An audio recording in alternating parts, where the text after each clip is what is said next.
America talking about ableism, which I think is a really important and sort of underappreciated conversation for us to have. I just want to say too that, I appreciate the work that a bunch of different folks on this task force have been doing. And I would even just start with an acknowledgement that this has been a pretty rough couple of weeks in Baltimore. Seeing, although the number really in some ways isn't all that important, hitting the 300 mark of homicides. I think what felt more resonant to me, though, was that it was a 5-year-old child whose life was lost. And then seeing an older woman lose her life to homicide, and then a 13-year-old outside of a rec center.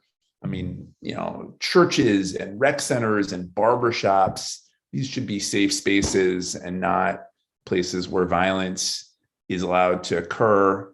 And also just seeing the continued loss from overdose deaths that, again, gets underreported, underappreciated, does not capture popular or media attention, but we are losing tons and tons and tons of people in this city to overdose. And so, again, I want to say this task force gives me a lot of hope. And I want to just lift up some of the efforts that I've seen so far. I know that the medical subcommittee has been in deep partnership with Sacred Heart Church over in Southeast Baltimore, working to develop, the congregation there is about 98% Hispanic and has in many ways been shut out of our medical systems. And so we've been working directly with that church to both create opportunities for folks to get care, particularly mental health care, and also, and this came from the parishioners, bringing folks on themselves to be healthcare navigators and to help be able to navigate a really complicated system. That's been great work. The youth committee has been convening our 3 schools of social work, Coppin, Morgan, and UMD, to develop a first of its kind certificate program to teach social work through a culturally responsive, trauma-informed lens that leverages the assets of all of our schools and our young people in this city as well. The policy group has been partnering with the mayor's office to help build out our 911 mental health diversion program, so that we are not just relying on law enforcement to solve what are actually mental health and behavioral health crises, and also developing policies that redress and repair years of systemic racism. Our training group has been doing exceptional work, both providing evaluation and support to our citywide trauma-informed care trainings for librarians, but also developing our own community-based training that we hope to roll out sometime fairly soon, because we know that there is a great need. And then finally, last but of course not least, our decolonizing group that has been developing tools and protocols to be able to help institutions be able to do work through the lens of decolonization, which I think is critically important for our city. And so all that to say, there is a tremendous amount of really good work happening within this group, and I'm just grateful to get to be a part of it. And with that, I'm going to pass the mic over to Anne to get us into some breakout rooms to get this party started with a round the horn. All right.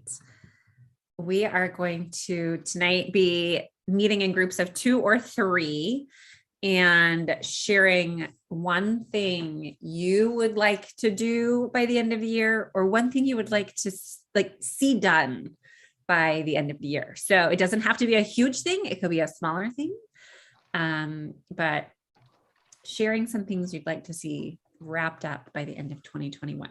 So I'm going to go ahead and open rooms.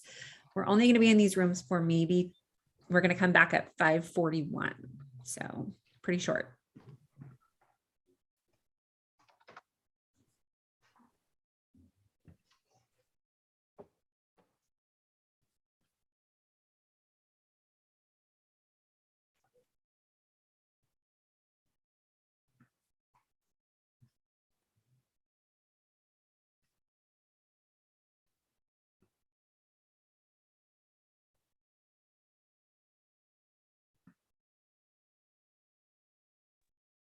And I saw the prompt came up for my room, but I think I accidentally declined it. Got it. Okay, let me see. Wait.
It's always fun for me to see like who like answered the prompt and is back, and then there are some people that are gonna come back and they're gonna be like, I wasn't done. I wasn't done.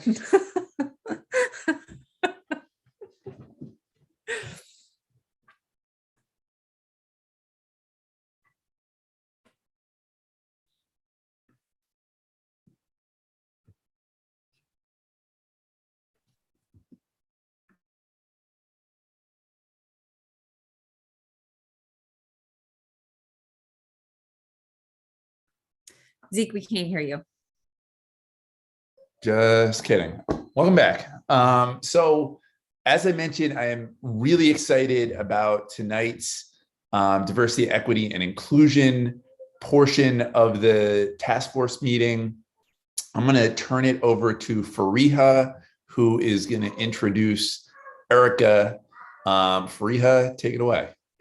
Thanks, Zeke. And I'm going to make this quick because I left work really late and I'm driving. But I'm really honored and proud to present our DEI topic for today, Accessibility 101, Understanding Ableism, by our very own famous Erica Bridgeford. Thank you so much, Erica. As a person with disabilities and as a person who has a lot of family members that have disabilities, I'm just so grateful that you're exploring this topic and sharing your wisdom with us tonight. Okay, yay, thank you very much. I'm very excited too. I just want to say out loud that in general, I absolutely hate putting together presentations. And so this was, it was a good experience for me because it actually turned out to be extremely therapeutic. So what I'm going to be doing is talking about ableism from a personal perspective, what my journey has been. And so in doing that, one reason this was very therapeutic for me is because this exercise made me realize that I am a walking intersection of like all of social injustices. And so I can't just talk about ableism without talking about all of these other isms that have been a part of my life since before I was born. So I'm going to be talking about perception versus experience, because that is what, for me, ableism like is all about. When you boil it down in a nutshell, is that people have a perception of you and they decide what that things about you and how you should show up and all of that kind of stuff. That is happening while you're actually having your own true experience. And so the way you are perceived is not in alignment with what you're experiencing when ableism enters the picture. So if anybody knows Adam Jackson and follows him on Facebook, this is, he makes things all the time, makes a lot of food, and his hand is famous on Facebook because he, posts the pictures of all of the things that he's doing.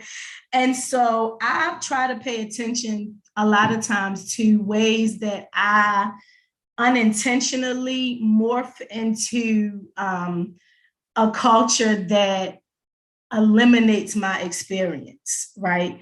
And so it was just funny to me to go, oh, I made this really fancy dinner that I'm excited about. I'm gonna do that famous Adam hand, but mine is a nub, right? And so it's things like that. And I wanna say too, that I'm aware that I am privileged in the sense that my parents, although they were teenagers when they had me, they were very intentional about making sure that I understood my own power and my own ability in the world. And that has been, a huge thing for me. So this is a working definition of ableism that I found that I really like. It says it is a system that places value on people's bodies and minds based on societally constructed ideas of normality, intelligence, excellence, desirability, and productivity. These constructed ideas are deeply rooted in anti-Blackness, eugenics, misogyny, colonialism, imperialism, and capitalism. This form of systemic oppression leads to people in society determining who is valuable and worthy based on a person's language, appearance, religion, and/or ability to satisfactorily produce, reproduce, excel, and quote unquote behave. You do not have to be disabled to experience ableism. And so, when we take my own journey, so one thing I want people to do as you're listening to this presentation, whether you have some kind of quote unquote difference that people can see or not, just pay attention to how these things relate to you in your own experience as well. And if you don't have any kind of difference, use this as an opportunity to pay attention to places that you maybe unintentionally insert ableism into somebody else's experience. So for example, for me, my mom was 15 years old when she got pregnant with me. My dad was 17. So she was 16 when I was born. And so there are obvious things that automatically happen to her around ableism. So automatically, the ideas that are societally constructed about when you are or are not supposed to be pregnant and what that means about the kind of mother you're going to be and all of that kind of stuff. So just being a teen who was pregnant, my mother already started experiencing the traumas of all of that kind of judgment while also carrying a child. There is a belief that we have about people being broken. So for example, there were adults in my mom's life who said things to her like, you shouldn't have this baby. What if there's something wrong with the baby when it's born because you're so young? And her answer at 15 years old was, oh, well, if there's something wrong with my baby, it's just gonna be something wrong with my baby and I'm gonna love my baby. And that's all she really cared about. And that's what she really meant. And so it was her experience versus you know, what people assume she should have and want for herself. But then there's also the things that we say constantly around what perfection looks like in our humanity. So from the time a baby is born, one of the first things that people say is, oh, the baby was perfect. It had what? 10 fingers and 10 toes. So I've been hearing that my entire life, right? But even the things adults were saying to my mom were based in that fear of your child being quote unquote broken, right? And that maybe it wasn't even worth, you know, having a baby that's not perfect with 10 fingers and 10 toes. So my mom gets pregnant, right? And then while she's pregnant, she's experiencing thinking about how my journey is an intersection of all of these different injustices, right? So she's a Black teenage girl, pregnant, and there are these huge disparities for pregnancy-related deaths for Black and Brown moms. And the reason that that's important is because while my mother was pregnant, about a month before I was born, there were indicators that something was going on, that my body was being attacked in some kind of way. So she was in a lot of pain. She was having leaking. She kept calling the doctor, who was not, because of, you know, these social injustices, was not taking her seriously and was just like, oh, you know, you'll be okay kind of thing. And so she kept calling because she wasn't feeling better. She kept calling until they gave her an appointment. She goes, she's still leaking, and they send her home with, you know what, it's just because you're close to delivery soon. It's probably just Braxton Hicks related. Now, bearing in mind that this was 1972, so I'm not sure how much sonogram types of technology was used back then, probably not a lot. And however much it was used, it absolutely was not going to be afforded to a 15-year-old Black girl who's pregnant, right? So whatever else could have been done to, you know, keep her monitored or check on me or whatever, they just said, nope, you're fine. And they, you know, they sent me home, and they sent her home. So then when I'm born, there's this huge reaction. First I want to point this out because these are the words that go with the chart. But what struck me here is the words at the bottom. So it says the variability in the risk of death by race ethnicity may be due to several factors, including access to care, quality care, prevalence of chronic diseases, structural racism, and implicit bias. So what blew me about this is structural racism and implicit bias are often the causes of the other factors that they're saying might cause pregnancy-related deaths, right? So structural racism and implicit biases are the reason that there's not the same level of access to care and quality care and prevalence of, right, and how much chronic disease there is, right? So there's that, you know, the intersection stuff just blew me. Okay, so I'm born. There she is. But because of all of these beliefs about what a perfect baby even is, the reactions to my birth were just crazy. So immediately the doctors, so I'm screaming in the womb before I'm coming out because because I had a dead limb on my right side, and now I'm in the birth canal, there was enough oxygen there for me to feel the pain of a dead limb. So a dead limb is said medically to be the worst pain that a human body can feel because you're not supposed to have a dead limb on your body. So I come into the world with nurses being able to hear me screaming inside of my mom's body, and I'm still screaming, you know, so I came into the world yelling to the top of my lungs. So as soon as they see me, they snatch me up, run me out of the room. So here my mom, 16 years old, had a baby. didn't I have the, immediate, oh, hold my baby, lay my baby on my chest. No, they are zapping out, running me out of the room, and then come back in the room trying to find a way to explain to her what's quote unquote wrong with me. And there were several problems. I was low birth weight. Something was wrong with my legs. They ended up having to put casts on me from my ankles to the top of my thighs on both legs. And I had this dead limb that they have to amputate on one side and a finger missing on the hand on the other side. They don't know what's going on. and so they are just like freaking out.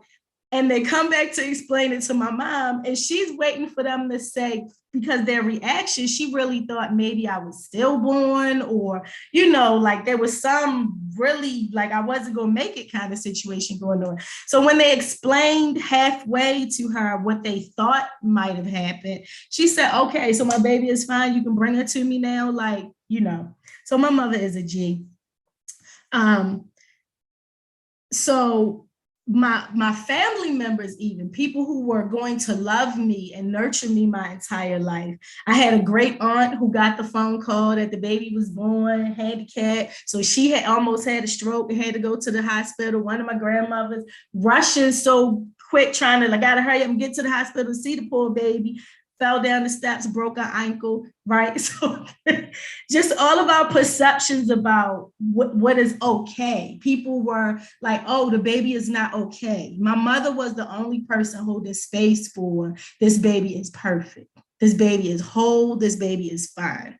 And that was going to make that perception that my mom and my dad held was going to make all the difference in the world, and what gives me the privilege that I have to be able to do so much healing work inside myself around the impacts of ableism. So there is a lot of times what we don't talk about is what parents go through when they have a child that the world judges, when they have a child that the world says is broken automatically. So to this day, I just turned 49 years old in October. And to this day, people still ask my mom, did she smoke or drink while she was pregnant with me? So there's a blaming that comes with ableism, right? That it must be somebody's fault that this person is not normal. And so whose fault is it? And so my mom caught a lot of that blame. She also caught a lot of the rejection and shaming that I was going to experience my whole life before I could talk. So when I was, this age, like in the stroller, little person walking around, people would automatically, she said, look at me and start sentences with, she can't. And so my mother, trying to protect me from that energy, was constantly advocating, before I could even talk really a lot for myself, was always advocating for my power and my ability, because people automatically saw me and started sentences with what I wasn't going to be able to do. So there was this home versus school thing going on, right? So at home, this is me in my grandmother's house. I'm all happy because everybody in my bubble taught me that I can do anything that I want. Yes, you have one hand, but my dad taught me how to tie my shoes when I was 3 years old, and right, I can do anything I want. And so your family can be trying to give you a strong foundation, right? With I'm like everybody else. I can tie my shoes. I'm calm. I'm friendly. I'm peaceful because I feel safe and secure about who I am in the world and how I show up in the world as a little person.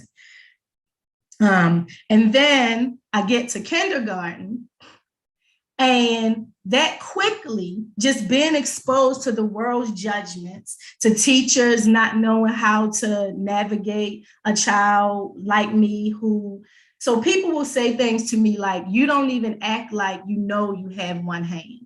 And then I'm like, well, what does that mean that I don't, like, how would I act differently if I knew I had one hand? What would that be different?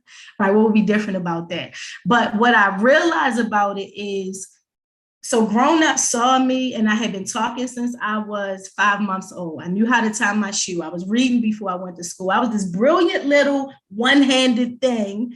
So those things didn't mesh together. My amount of brilliance and ability did not align with their perception of what a broken, in their perception, right? What a broken, incomplete body looks like. And so they really didn't know what to do with me. So there was that I was having to navigate, adults' energy coming at me weirdly.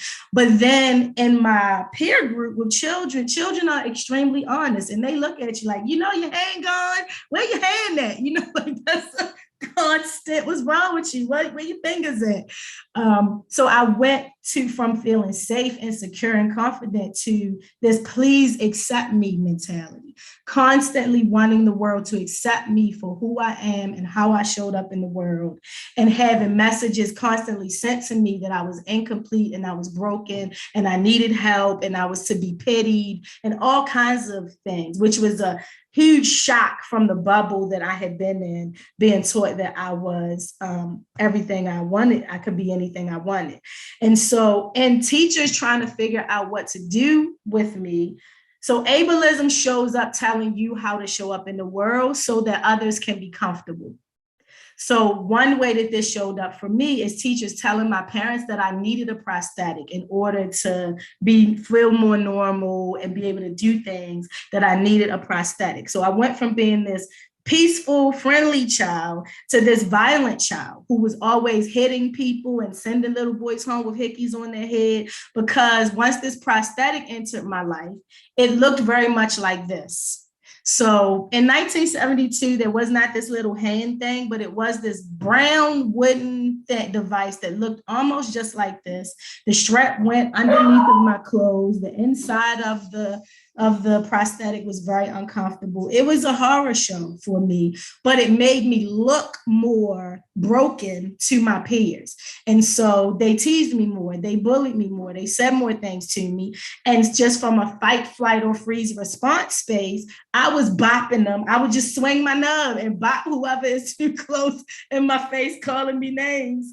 And so it confused my parents because that's not who I had been. But already you could see how the trauma was making me act out in ways that wasn't even my real character.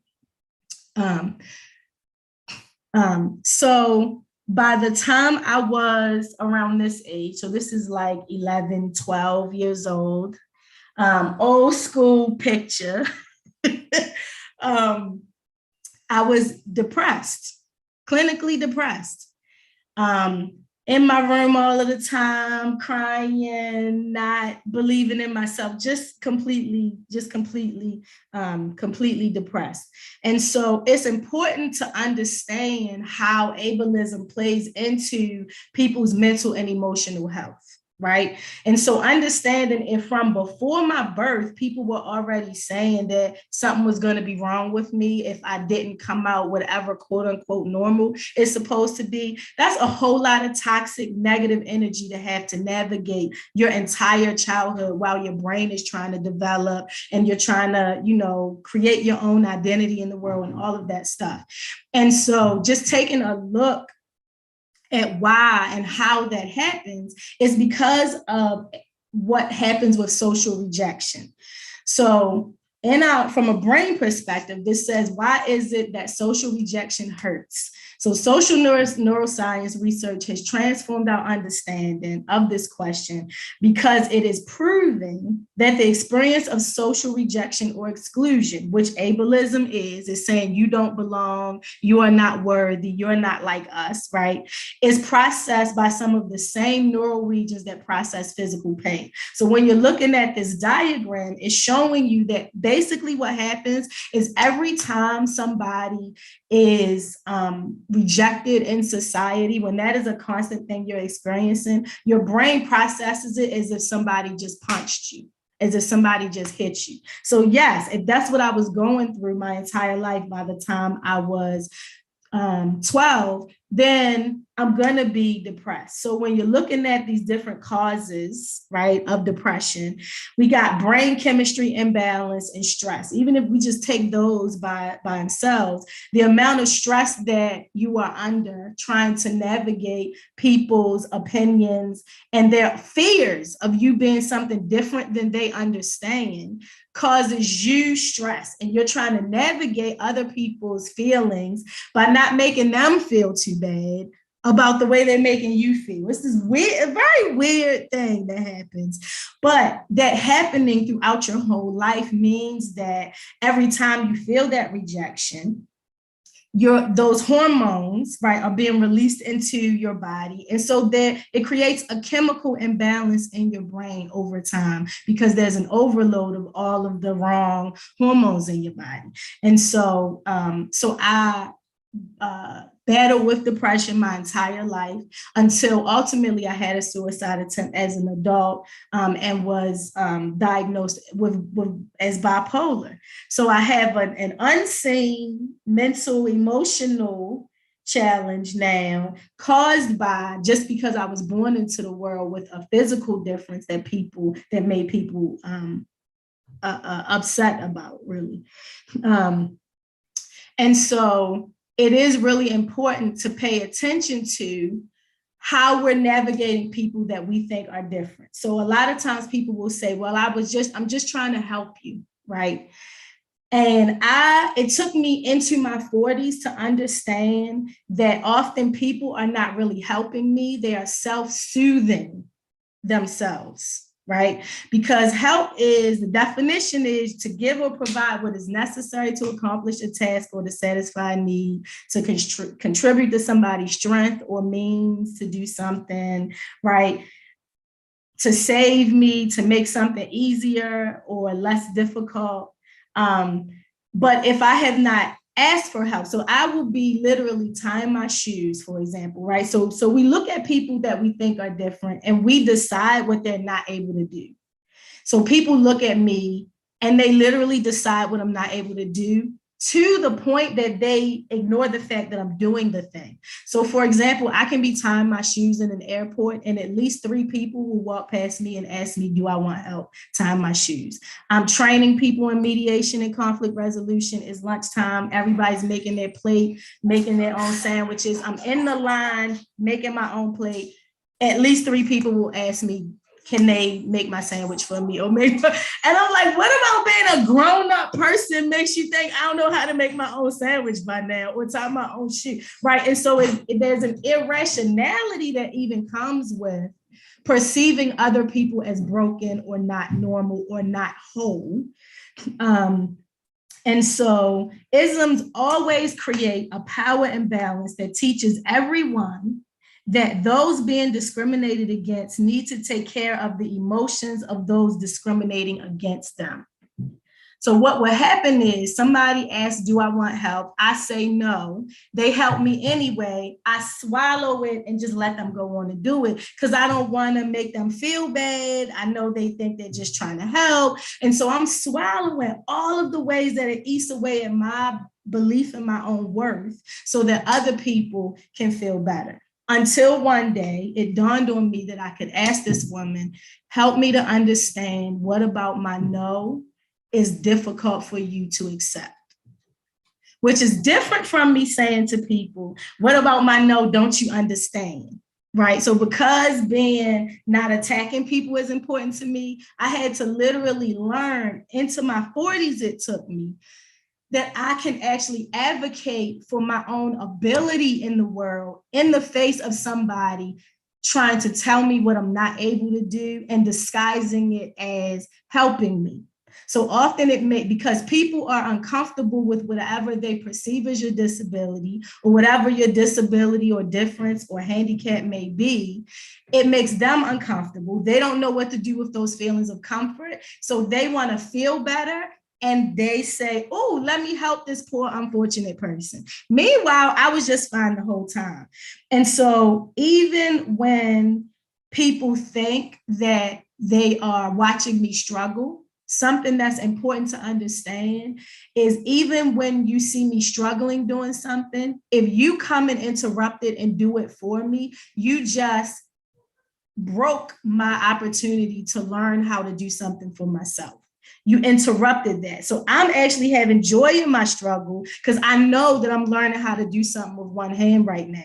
So if you come and do it, Now I still don't know how to do it for myself. So even paying attention to when you see somebody struggling, check yourself around, what am I assuming I'm looking at right now?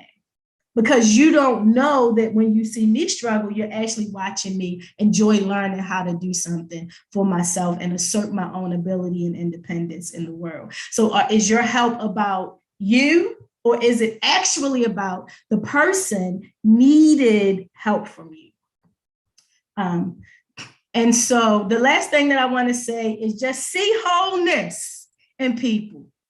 Pay attention to those places where you think somebody is different or broken, or you pity them for some reason, and say, wait a minute, let me see this nub as a whole thing. Let me see this, that this person is deaf or blind or in a wheelchair, or has a whole bunch of acne or whatever it is, right? How can I look at what I'm seeing and perceive wholeness instead of brokenness? Because when we treat each other from a place of wholeness, then we honor each other's power, and we give each other permission to stand in our worth and power in the world.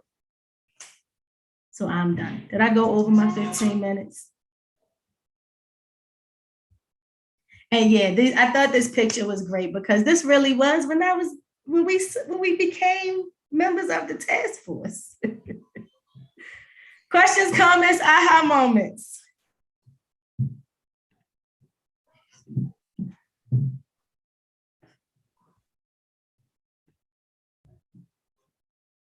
Yay. Thank you.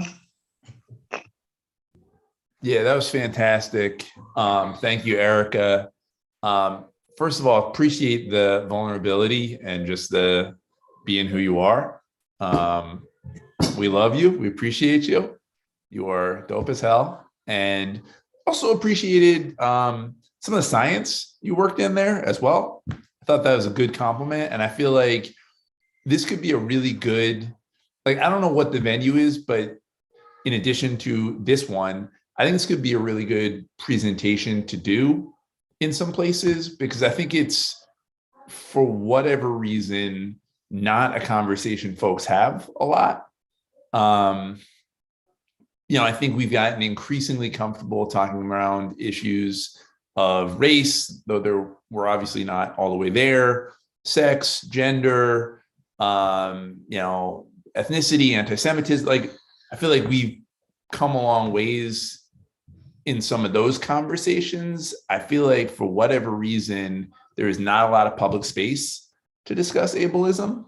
And I think it's a really important one. I'll say, as someone who, as a kid, had a learning disability and was made to feel really, really bad about it, having two very intellectual parents, and feeling super stigmatized when I would get taken out of classes to go be with the tutor.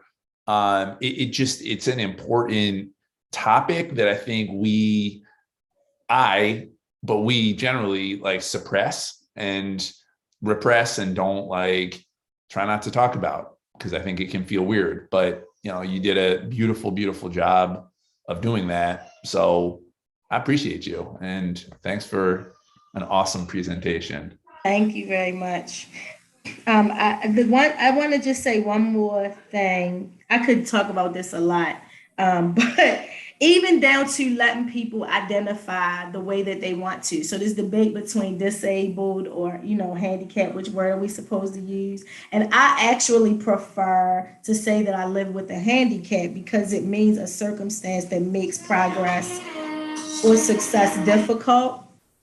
And I'm realizing it's not having one hand that makes progress or success difficult for me. It's people's reaction to me having one hand that makes it, right? So that my handicap is actually society, is not me having one hand. And so I prefer to identify that way.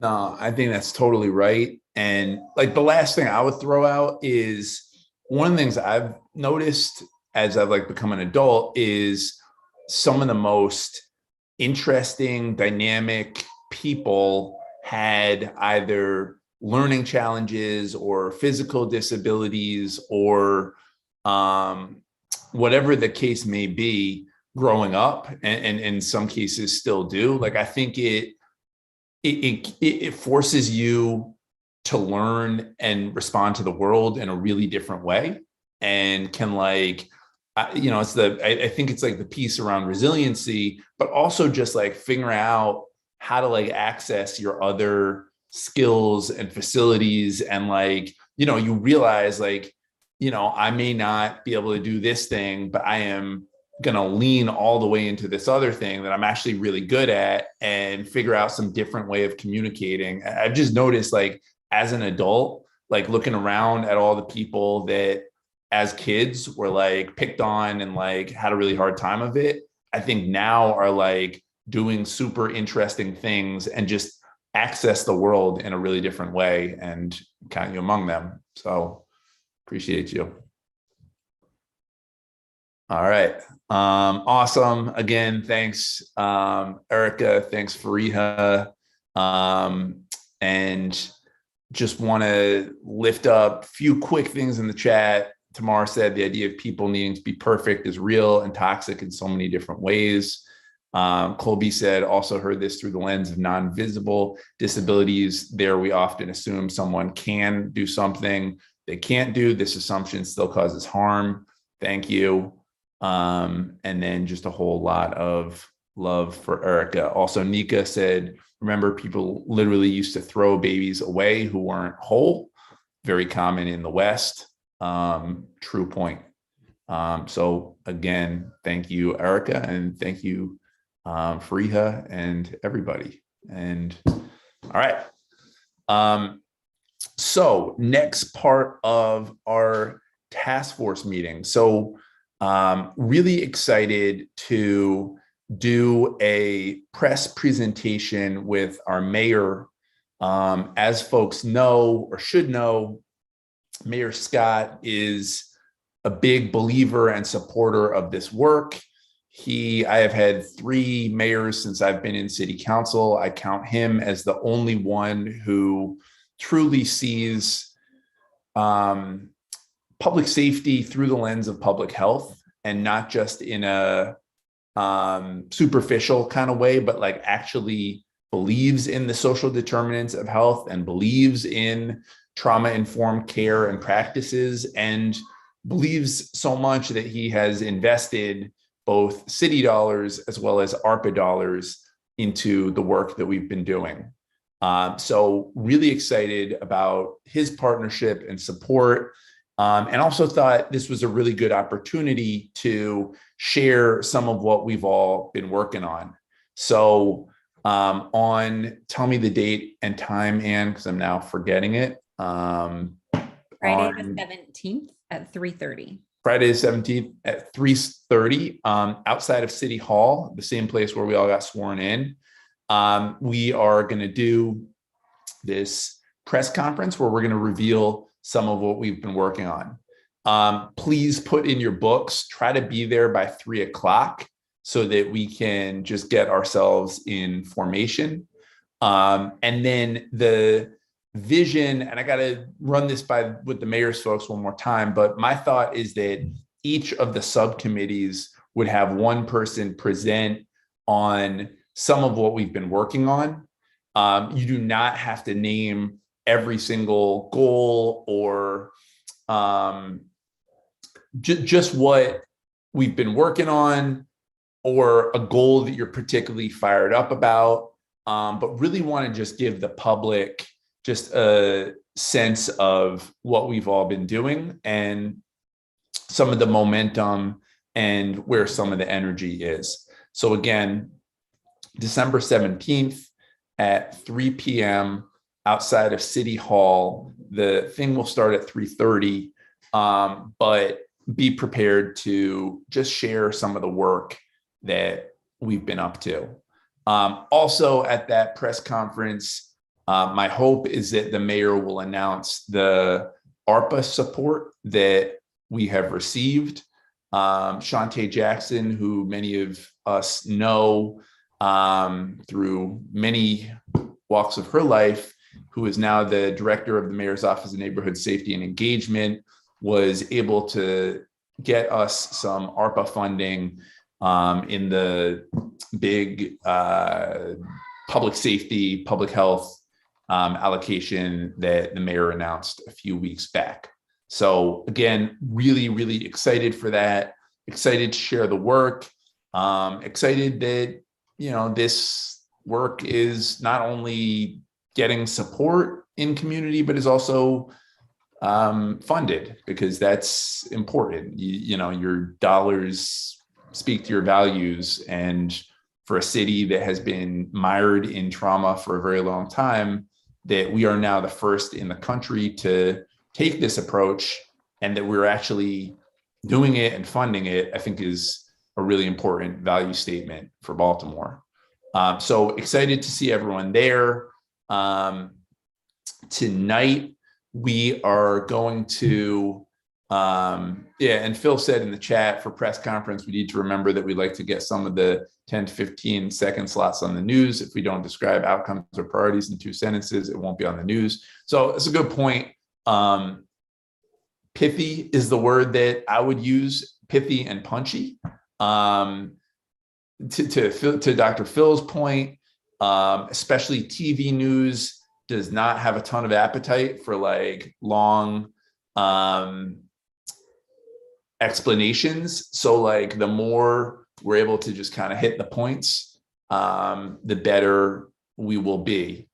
So that said, tonight in our work groups. One more thing. Go ahead, Phil. Because besides the TV, I think it's an opportunity to get a longer piece in the newspapers, and they love cutting and pasting out of things. So the groups can spend a little more time or have more than 2 sentences, but they should think about it, because literally they're really busy. They love copying quotes, saying so-and-so said, and then you just take your quote. And so I think there's a lot of really positive opportunity because of the press conference. The next day, we can get a lot of good stuff in the paper.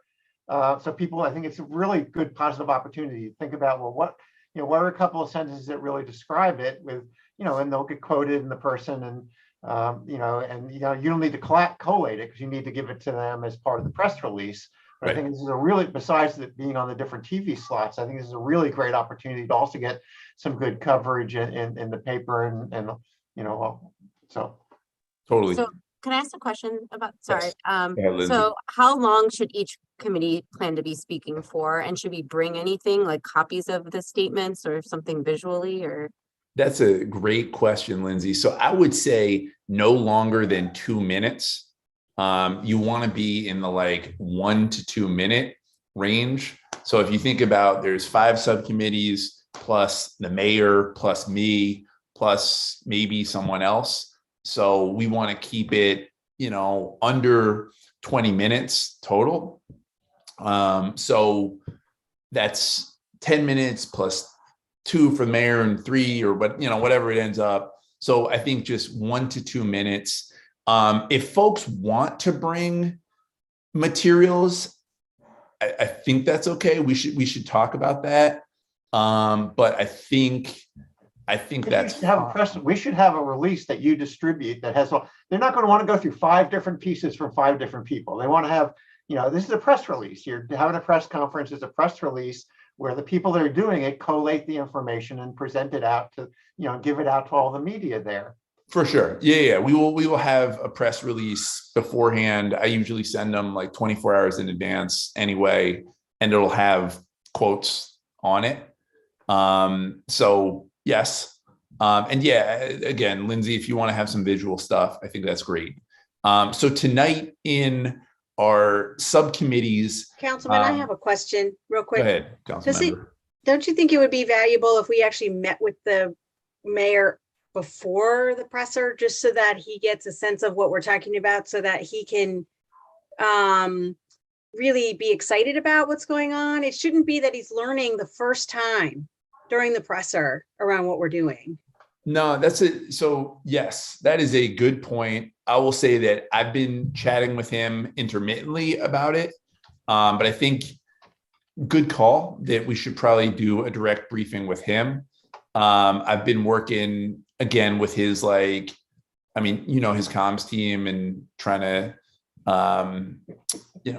his team is going to give him what he's going to read, and we should give him the points. I mean, the bullets that people are saying, he should be, not repeating them or saying them beforehand. I just don't want us to be the first time he hears it is in front of the order. cameras. I think he needs to hear it, absorb it, really celebrate with us internally, and then we're telling everybody else about it at the press con. I mean, it could be we spend half an hour with him right before then or something like that, since we're all together, if he's got the time.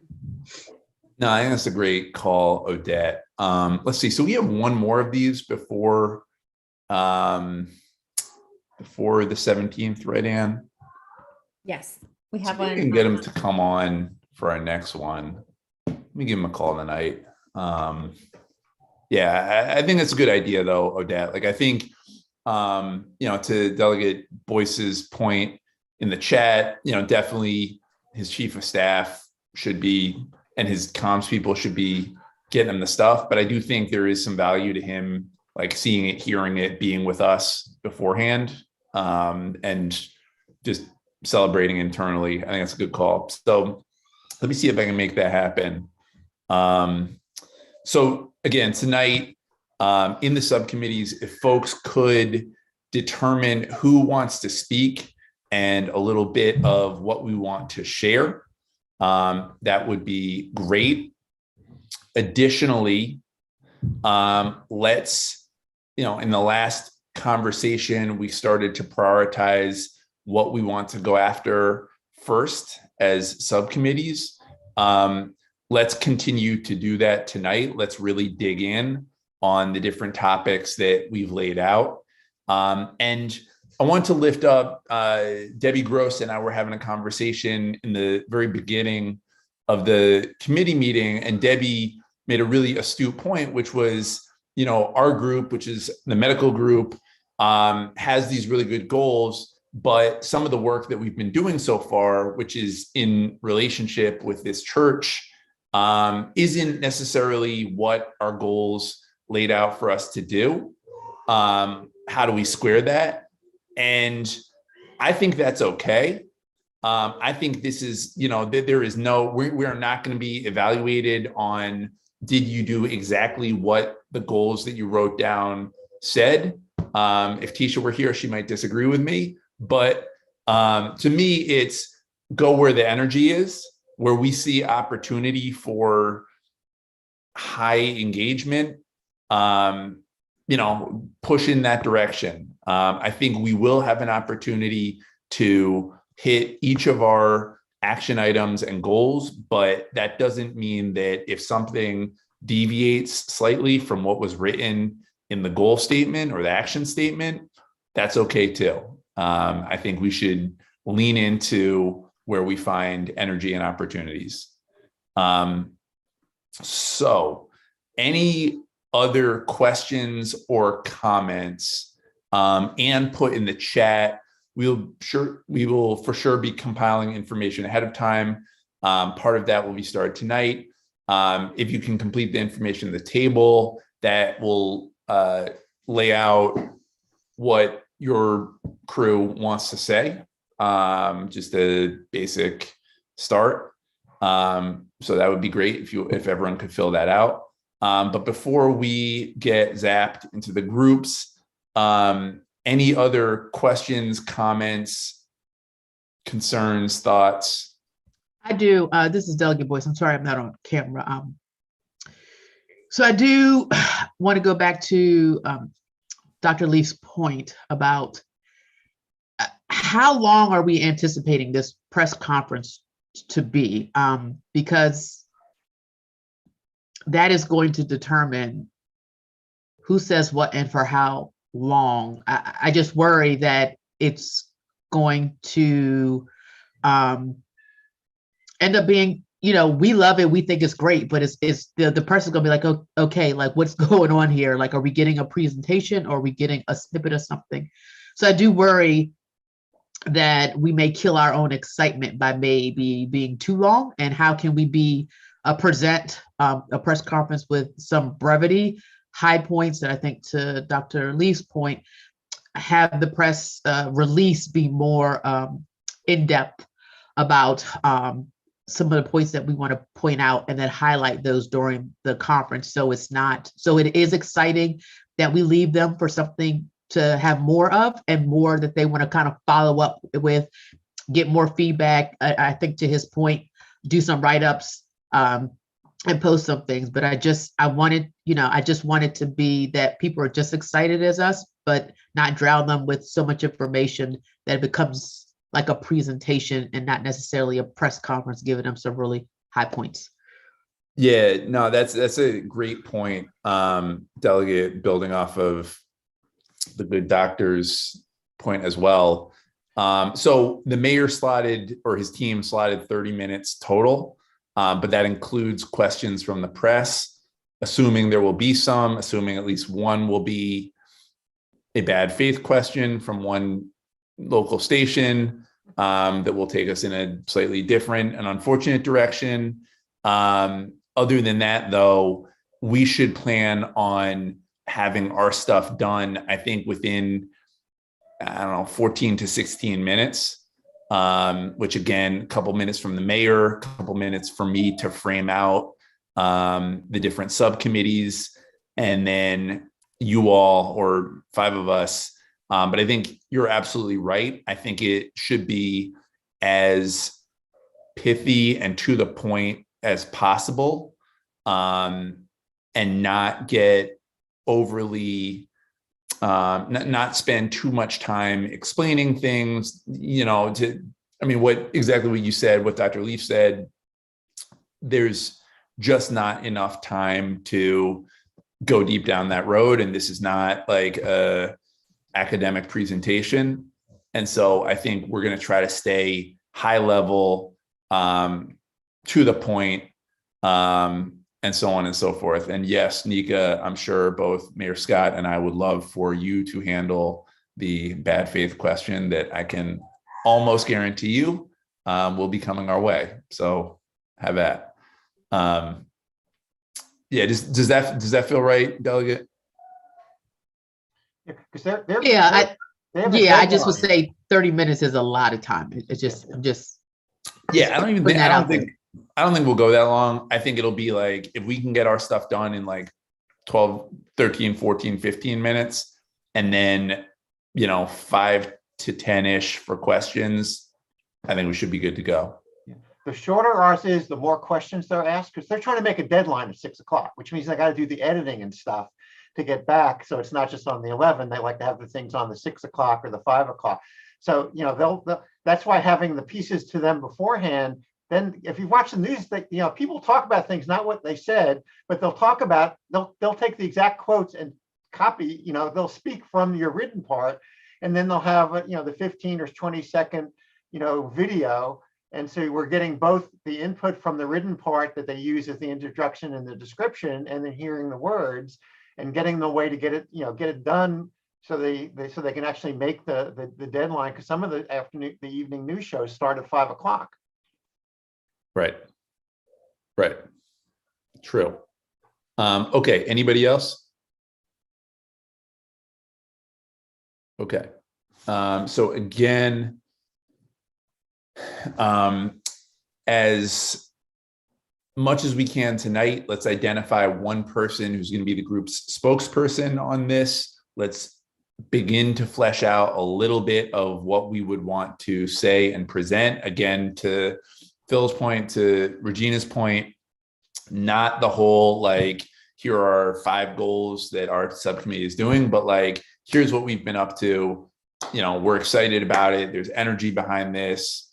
This is what it is. Like, keep it moving. Okay. I'm going to ask Ann to put us in groups. And again, once we get done with that piece, let's go right in on the actual work and keep our groups moving forward. All right. Ann, you want to do the thing? Yeah. Quick note that I am going to pop around to different groups.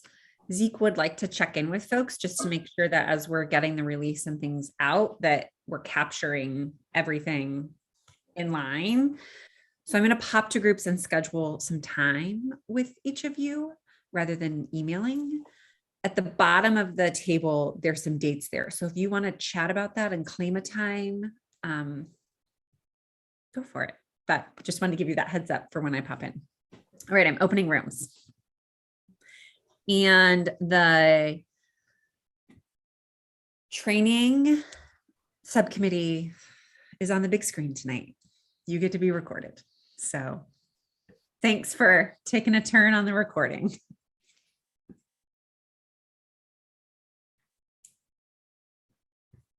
And actually, since I'm here and the training people are here, maybe we can get you first shot at scheduling.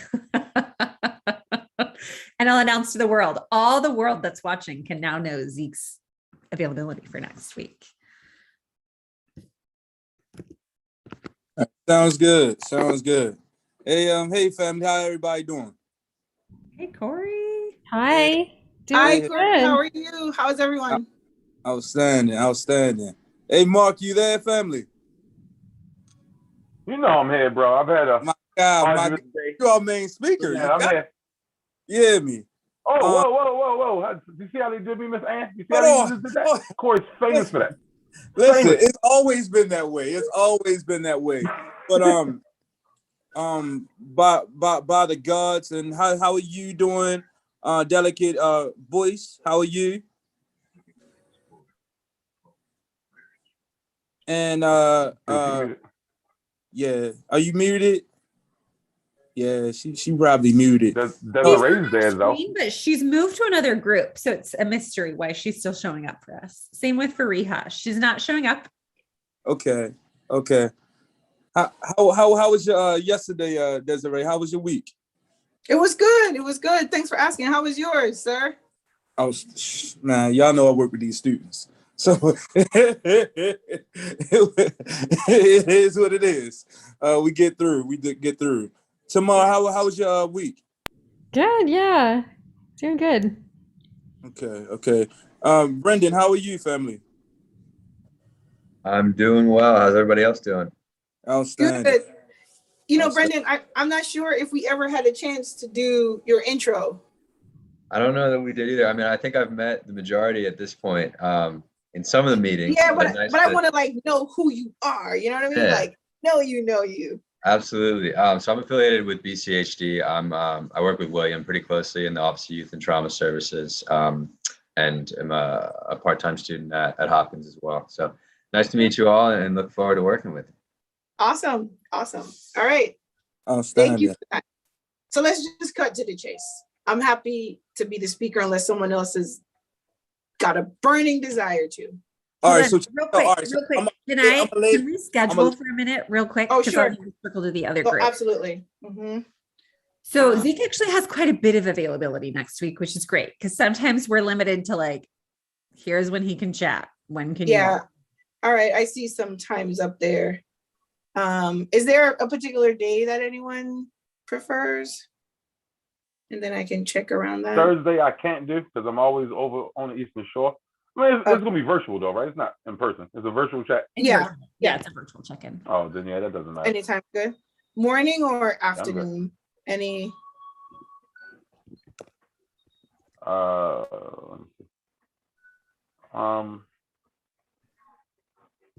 Nana, are you there? I want to make sure you get included. Yes, I'm here. Hi. Any day? Tuesday morning would be tough for me.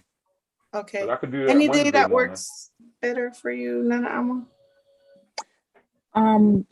I think Anne said that Zeke's schedule was pretty open, right? Or yeah, she put some times in the chat, I think. Some okay, let possibilities. me check the chat. Mm-hmm. Oh, okay, perfect.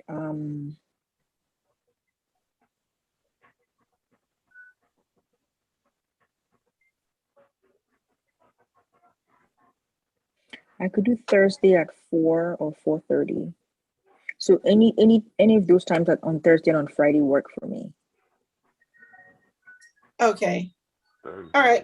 I can do 4 or 4:30 also. I can too. I can do Thursday at 4 or 4:30 if I move a meeting, but it shouldn't be too hard to move it, or Friday at 4 or 4:30. Okay. Yep. Thursday is a little bit better. Thursday works for me as well. I like Thursday. All right. I'm going to put you all in Thursday at 4. 4? Okay. I will Awesome. send a calendar invite after this meeting tonight. So Awesome. All right. Thank you, all. Ann. Yeah, you bet. I'm hopping to another group. All righty. All right, Desiree, I hear what you saying for the speaker, but all right. So last group was kind of cool. So we luckily Tamar put on the screen. She put on the screen like our billets and everything like that. So we had an idea approach that we wanted to go and bring first, right? Okay. All right. Let me hear it. And then hold up now. Let me Okay. give it to you. Like, Sir, then Professor Mark, right? Uh-oh. Oh man. He used his abilities. Dr. Juice, okay. He uses his ability to like articulate it in a way in which it, to me, it spoke against the rhetoric that our city citizens been hearing for the longest time. Mhm. It spoke to the common man, and that was my perception to it, and it was ingenious. So when we hear Doc, when he just spoke, and he spoke about key billets that the Baltimore Sun would like, Juice kind of hit on it. Professor Mark, I'm sorry. Professor, Dr. Mark. Kind of spoke to it. So if y'all could go and collaborate, I really don't care who goes, but it was just like the approach really spoke to the citizens of Baltimore, and that's what we here for. Thank you. Well, if you can Thank you. share I'm with me, humbled. Mark, I'm happy to speak your words.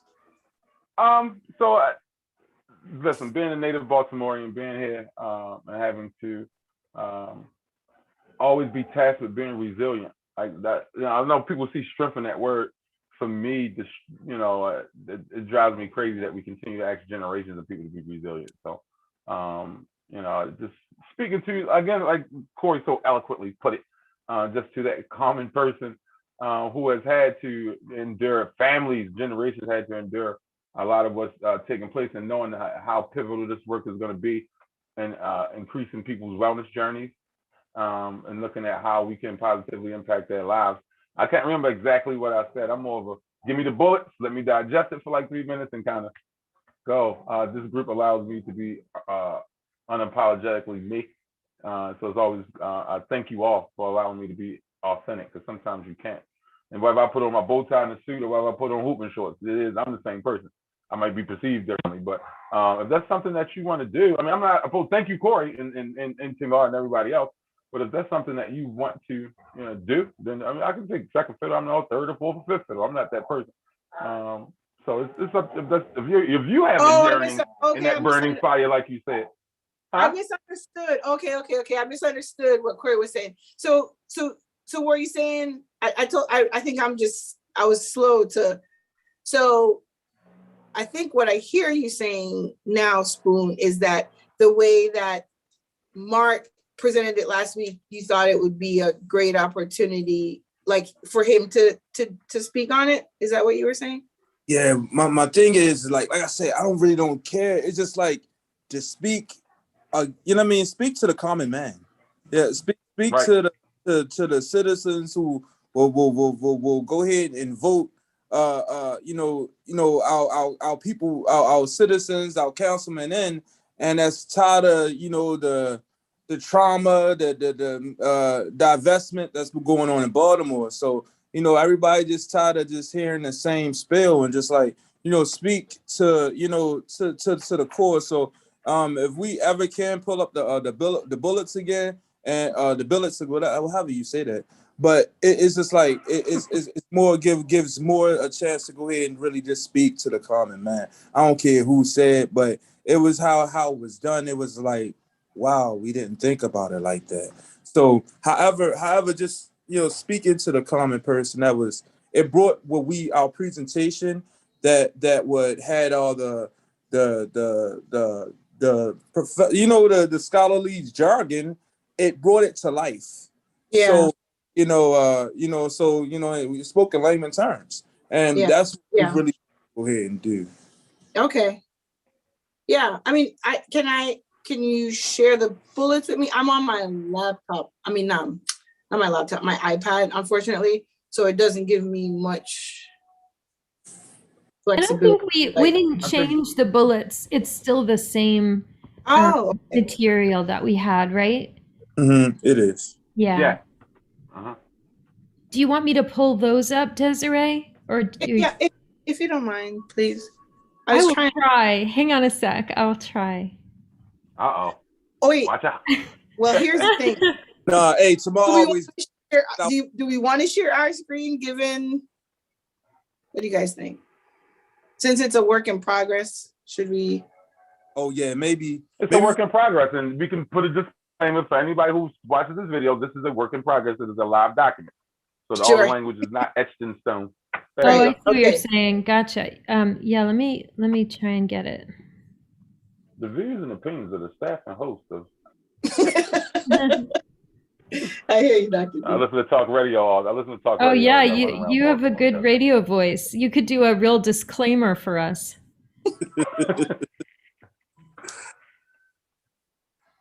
Okay, well right now I'm on the page. So we've got this whole table. Right. Right, and then I can see our thing. Hang on, how do I pull it up? We are training. Let's see. Oh, I know how. Let's try this.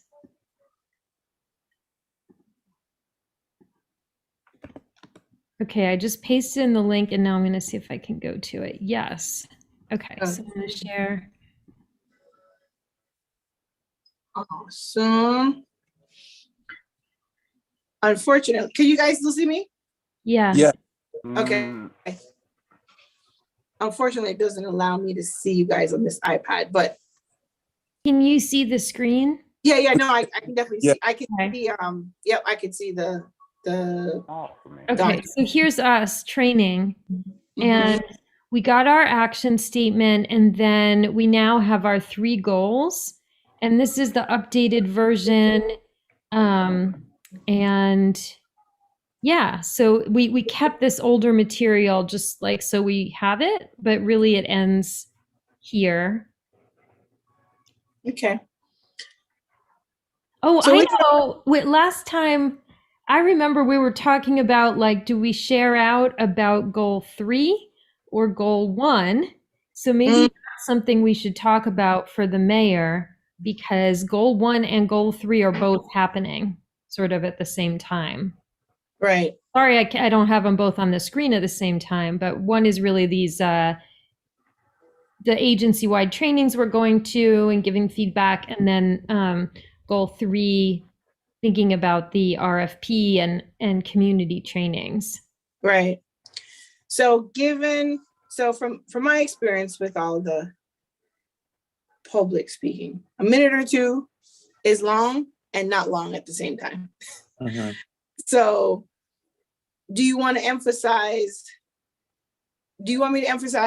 just, I mean, I think what some of the delegate and the councilwoman had said was just to be short and succinct. So just state it and keep it moving, or add some more meat to it. I think what Corey was saying was poignant in that we are all blessed. Not everybody's blessed, but we are blessed to understand academia and that language. A lot of times that it seems very highfalutin. Anybody that's involved will know this. I can talk straight in this conversation. So this is a safe space. Yes, please, Doctor. We don't want to come across as we know and you don't, we know better for you. It's very eerie. When Erica was talking during her presentation earlier, a lot of boxes got checked for me. And no offense to anybody, but when people not from Baltimore come to Baltimore and try to tell us, this is what you need to do, this is what you do, ho. No offense, but you're not from here. Now, you can get your card punched after some years. You can get your card punched from doing certain things. But it's like, wait a minute. How are you going to tell? Like, no. So you just want to make sure that the language is common enough. Layman terms. Yeah, layman terms, right? You want things to be in layman terms. take the complexities out of it so people can feel, oh, okay, I can kind of, you want people to see what you're saying. Yeah. I totally But if you agree. don't talk Baltimore, Yeah. if you don't talk Baltimore Yeah. it's a tough go. Yeah, I You gotta totally talk agree. Baltimore-ese. And I also think you want to make the impact clear. So it's not just we're doing a thing, but why is this important? Why should you care? How is Right. this going to address healing in the community? And, you know, I think you're right about the 1 to 2 minutes.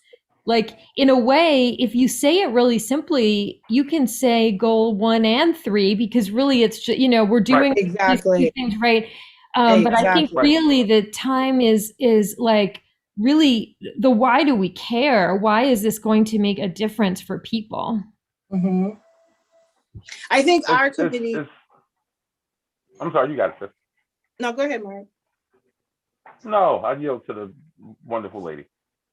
No, I was saying, I think stating 1 and 2 would be really good, because we could show them the work that's already in progress and speak to, which is 1, and all the work around that, and then speak to 3, which is the work that's gonna more directly impact the public, right? That we are, while we're already piloting this piece, we're already working on developing trainings for the community, because that's where I the would real. say, Yeah, and I'll speak to that, especially with the restorative practices, teaching the community that was amazing to the Enoch Pratt Library. So, do you know how many conflict resolution that so that's speaking to like work that's being done to go ahead and change the outcome. So, and in narratives, you never know what they might face, and they have to go ahead and most of the tables or a couple tables in the library anyway is kind of circular.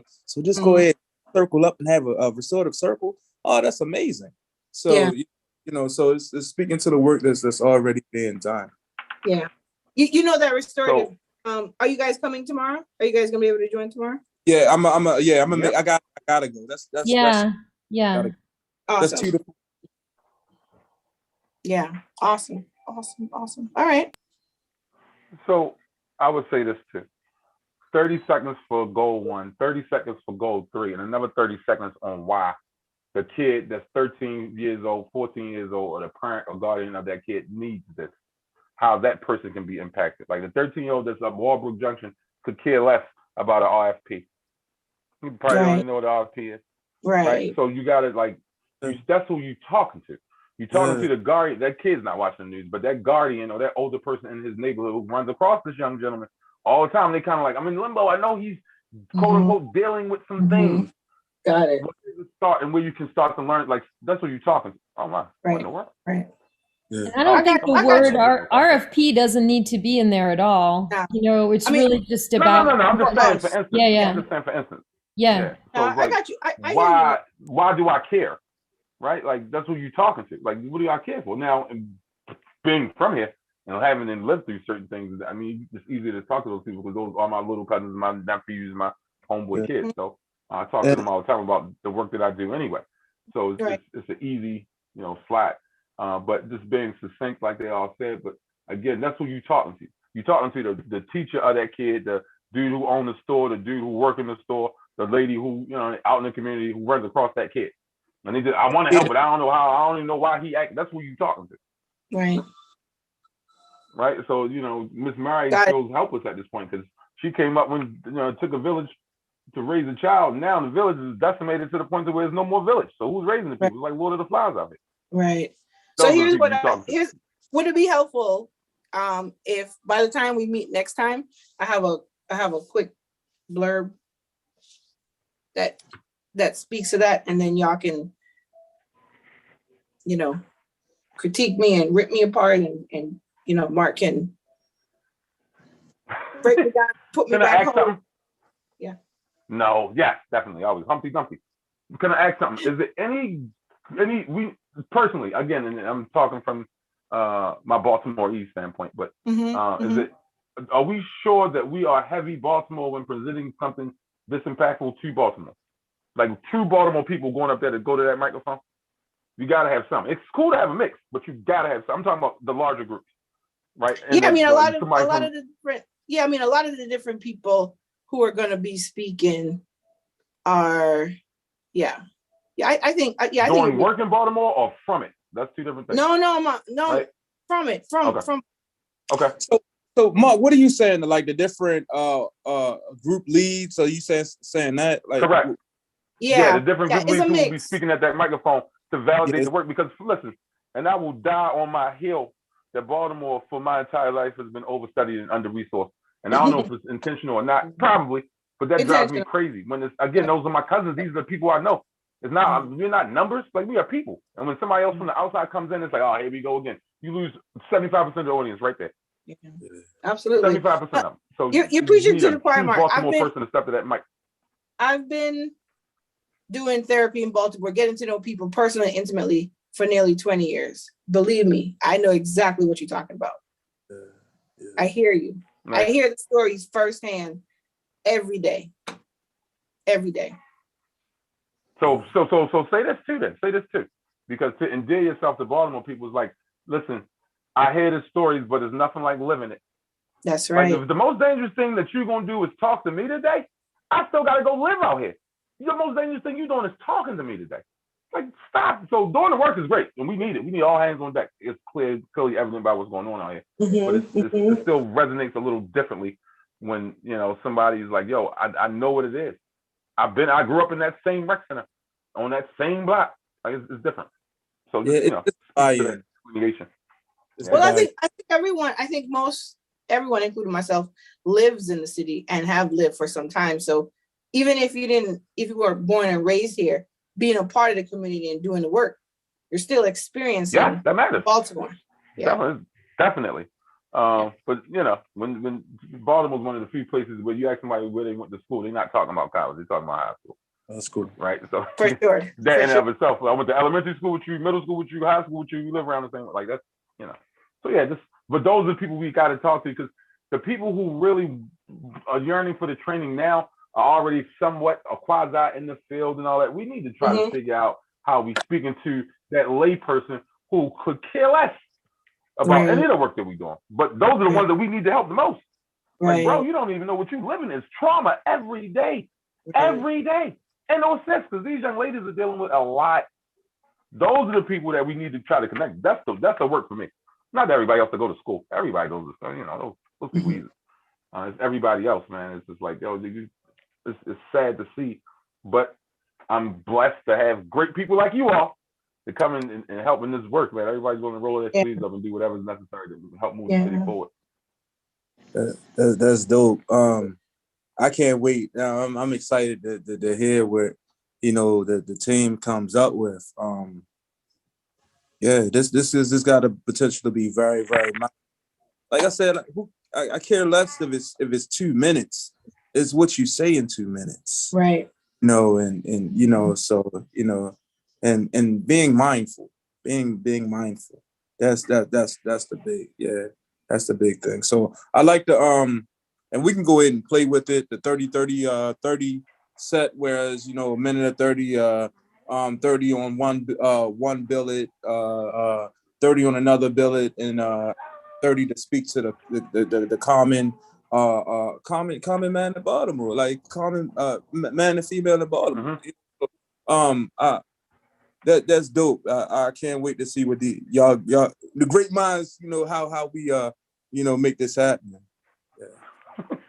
If we gotta go and convene during the week, please go ahead and y'all know that little chat group me, whatever we got. Let's go ahead, you know, hit that up, and so we can go ahead and, you know, just, you know, bounce more ideas off each other. But, you know, I'm confident. We have one more. We meet on the 16th. Right. So we can definitely chat then. Yeah. And on a day with Zeke, right? That's next week. So the day with Zeke is next week, and then so we'll meet 2 more times before we meet. Right. Press conference. Right. So if we could maybe just hear me, just maybe if we could have our first draft by the time we meet with Zeke, and so Zeke can go ahead and you know, well, maybe we should do this. Like, all right, Zeke, got you. You know, so we can add in or take away. You know. What time did we say? What day did we say? The 9th? Thursday, For Thursday. third. Yeah, it's next Thursday, I right? think it's. I believe The it's Yeah. 4:30. Yeah. Yeah. And No, four. yeah, and to send an invite.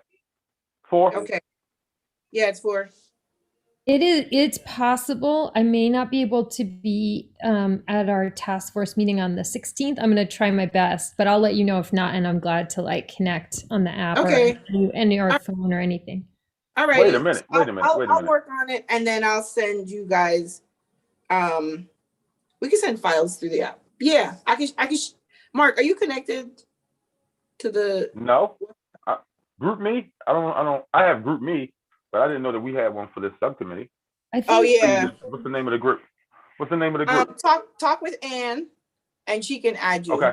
It's WhatsApp. It's on WhatsApp. Yeah, on WhatsApp. What's that? Oh, WhatsApp. Okay. Yeah. I apologize. WhatsApp. That's different. Yeah.